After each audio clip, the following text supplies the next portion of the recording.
In remote offshore environments, preparedness bridges the gap to emergency support. Every response starts with a plan, and every plan must be tested. This is Exercise Blyth, a real-world collaborative exercise where industry and the emergency services test the readiness for offshore incidents. Across 2 days, we use real resources to create hands-on training for search and rescue teams and practical insights for the wider industry.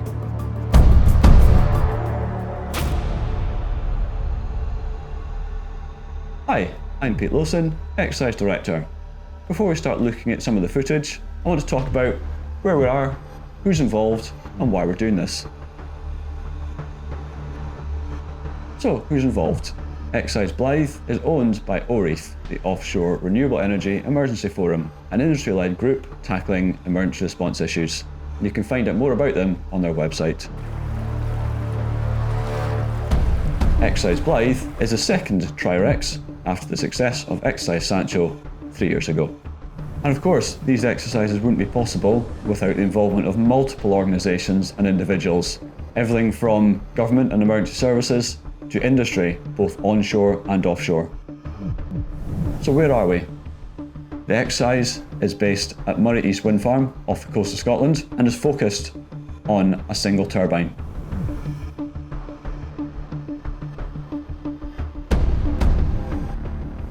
As part of the planning process, we discussed scenario development and we wanted to incorporate a walk-to-work vessel.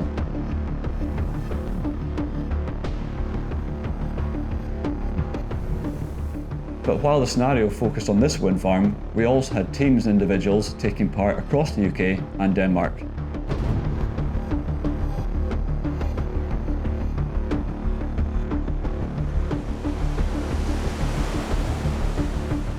So that's our exercise aim. It's a lot of words, but what does it mean in practice? Well, it allows multiple organisations to come together to exercise to a challenging scenario. And all those organisations have their own individual objectives, and that all helps us determine the scenario and the planning of the exercise. The planning team know everything. They've been living this exercise for a whole year. The participants don't know as much. They know an exercise is taking place, but not the detail. And this allows us to test plans, test processes, and ensure that everyone can learn in a safe environment. Right, let's get into the exercise.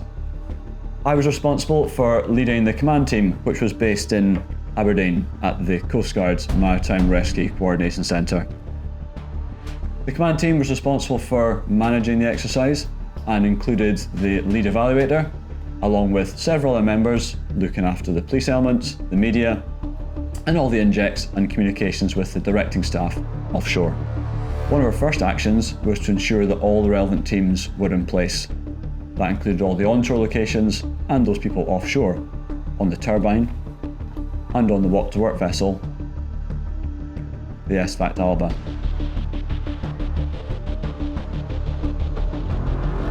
They moved alongside, deployed the technicians over to the turbine with all their equipment, and then carried out their safety briefings.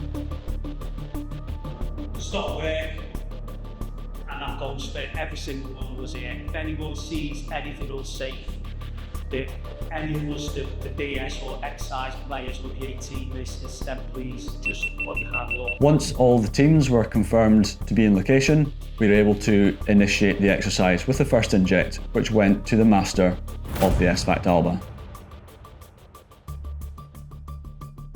And this inject was the initiating event for everything that followed. And that event, including the walk-to-work vessel SVACT Alba, returning to the turbine and making hard contact with the turbine itself, resulting in personnel in the water, damage to the turbine and the vessel, missing individuals, and an event itself on the turbine.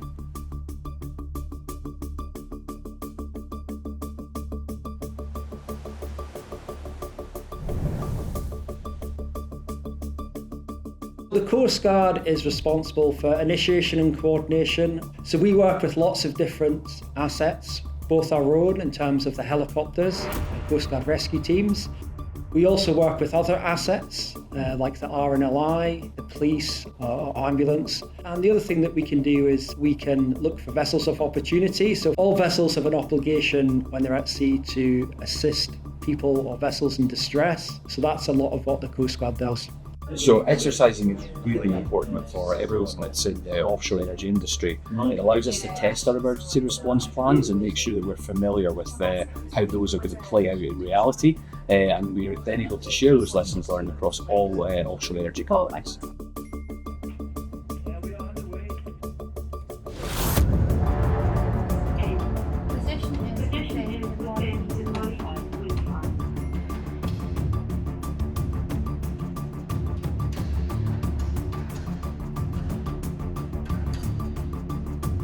First aid kits that you see here, these are our live first aid equipment. All the other equipment is actually in situ where it will be on the turbines. So they will have to climb throughout the turbine and consider methods of getting the kit from A to B. Hello, it's John Jameson again on the G13 at Moray East. I've got him prone on the lip deck.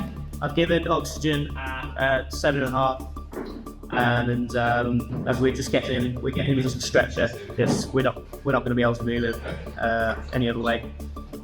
His heart rate's elevated to 110, and his breathing rate's 30. It might be worth putting it on a bit higher than that, just because that mask, particularly anything above less than 1, to breathe back in, so I'd put it up to 10. Okay, I'm turning that up now. Right, Doctor, are you thinking of something up to the 10, or are you going to bring it down to the bottom? What's your thoughts? All we can do is get him in a stretcher and wait for this. At the moment, we're poised to go in a direction.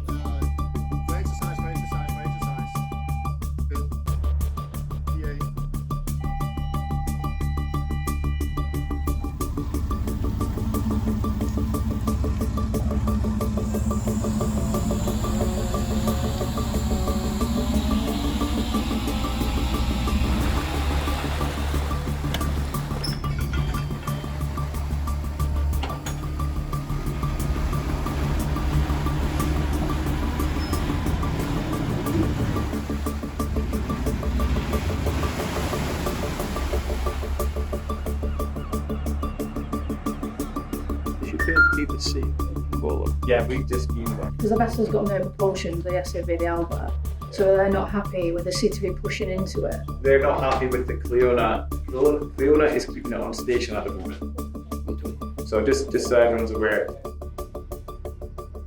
We don't want to be successful in exercise Blyth, we actually want to test it to failure. By testing to failure, we can identify our weaknesses, areas for improvement, so we can just make more of a robust system in the future and give the confidence to our technicians and employees and contractors that should something go wrong, we have the right processes, procedures and resources in place, and partners. We've got 3 coxswains, 6 mechanics, joiners, plumbers, fishermen. The pager could go off any time, 24/7, 365 days a year.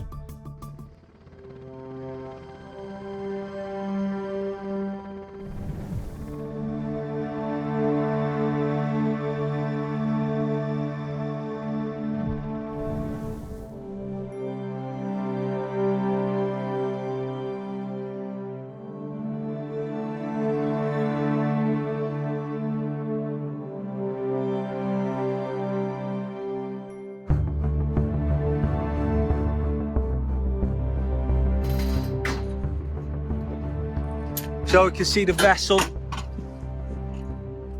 from the top of the wind turbine, CTV just sitting off, and then we've got the heli in the distance.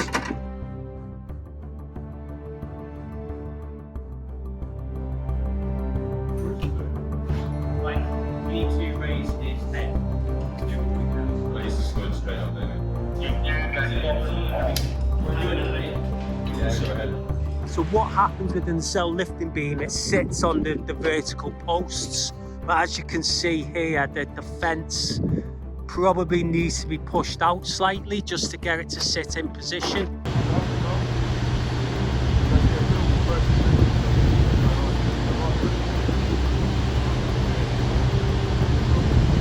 Right, so that's the IP then being raised up to the nacelle and the stretcher. So as you can see, the hatches or the hatch needed to be aligned with the ladder. So this ladder here that I'm pointing at, that allows us to lift the IP directly up through the York platform. Because as you can see, the ladder on the York platform goes stop. It's not a continuous ladder. So what you might see here now is because the anchor point is on the lower, the eye is such on the lower glutes, there may be some manual handling issues getting the eye into the nacelle.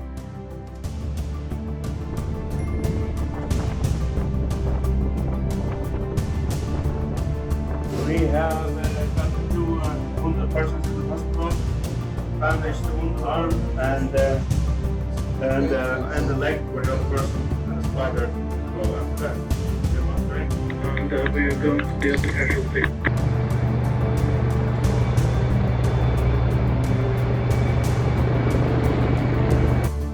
Lions, John Jenkinson again on year 13 raised. Got the IP in the nacelle at the bottom of the hatch. We stopped breathing, he's on weak pulse. He spiked at about 140 now, down at 110. Yeah, no reading from the pulse oximeter. Here, you go. Give the registry the DPM. Yes. Okay, fine. Does he have a pulse? Yeah, it's weak. Spiked at 140, now it's down at 110, it's very weak. We've got the chopper circuit above, and we're at the bottom of the hatch, at the bottom of the ladder, so we're very close to getting him out. The industry is well prepared for responding to their own incidents, but there could be a requirement to winch an injured or ill individual directly from the nacelle. Because of this, it is vitally important for the whole aircrew to carry out frequent training to ensure competence and familiarity. While pilots have often practiced flying to turbines, opportunities for the technical crew to work with industry personnel are not as common. Therefore, we used Exercise Blyth to test the full process with some valuable learning.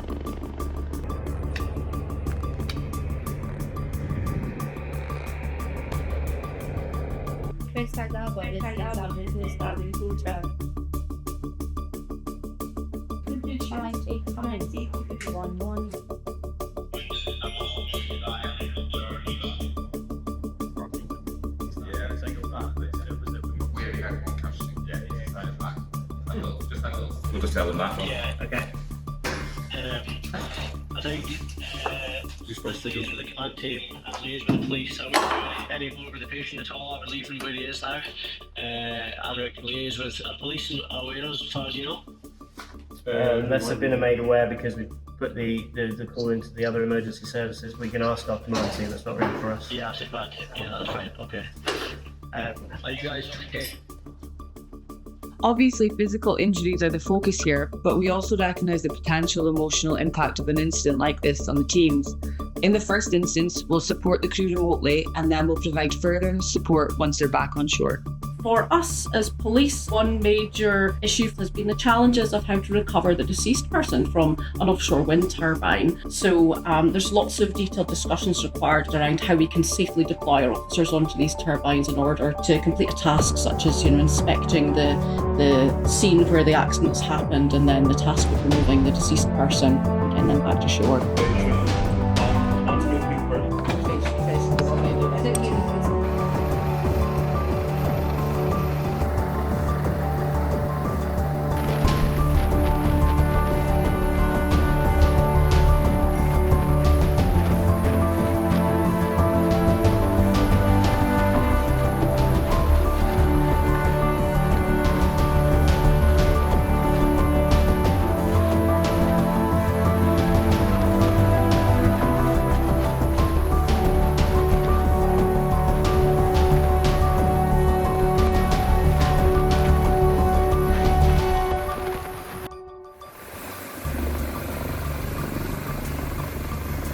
Do you have any of the boats in the area that can assist?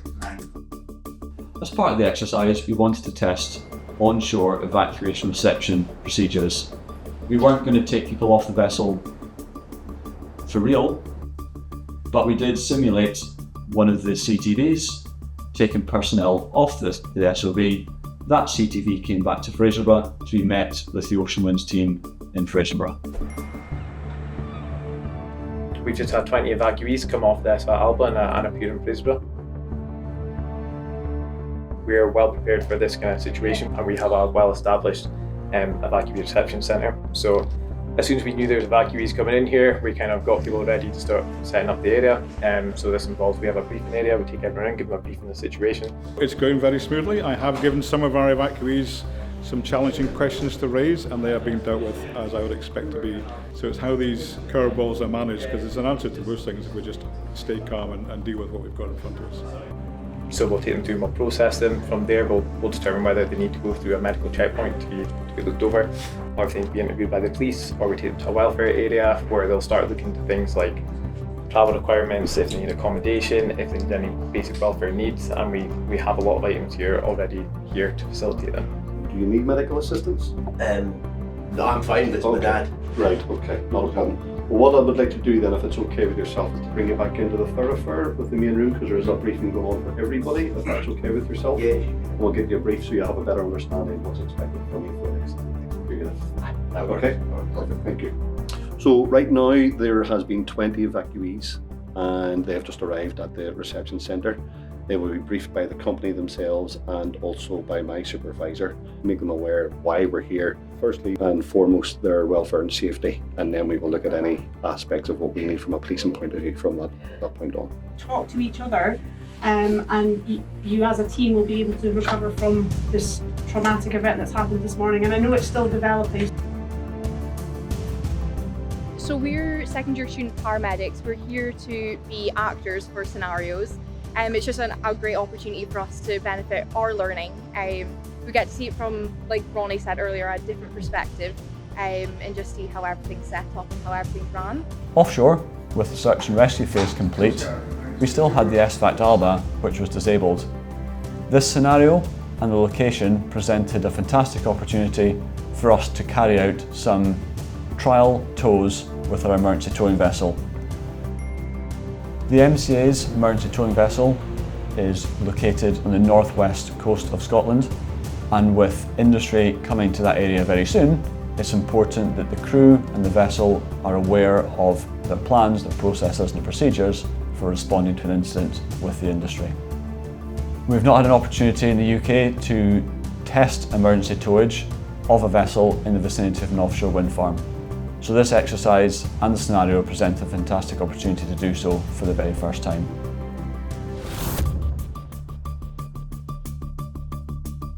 With the exercise now complete, focus turns to the evaluation. Capturing observations, identifying lessons, and ensuring they're shared widely across industry, emergency response agencies, and other stakeholders. These insights are more than reflections, they're actionable. From clarifying which organisations hold primacy in an emergency response, to reviewing the suitability of existing guidance and documentation, each recommendation helps strengthen future preparedness. The successful activation of the Evacuation Reception Centre also highlighted the value of this aspect, which was a key element of the exercise. By sharing what we've learned, we continue to build a safer, more coordinated offshore environment, ready to respond when it matters most.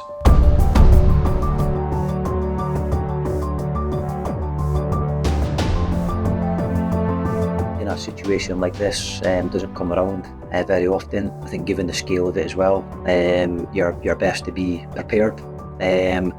So I think for something myself, never been involved in something like this, I think it's great to be involved just so we are prepared.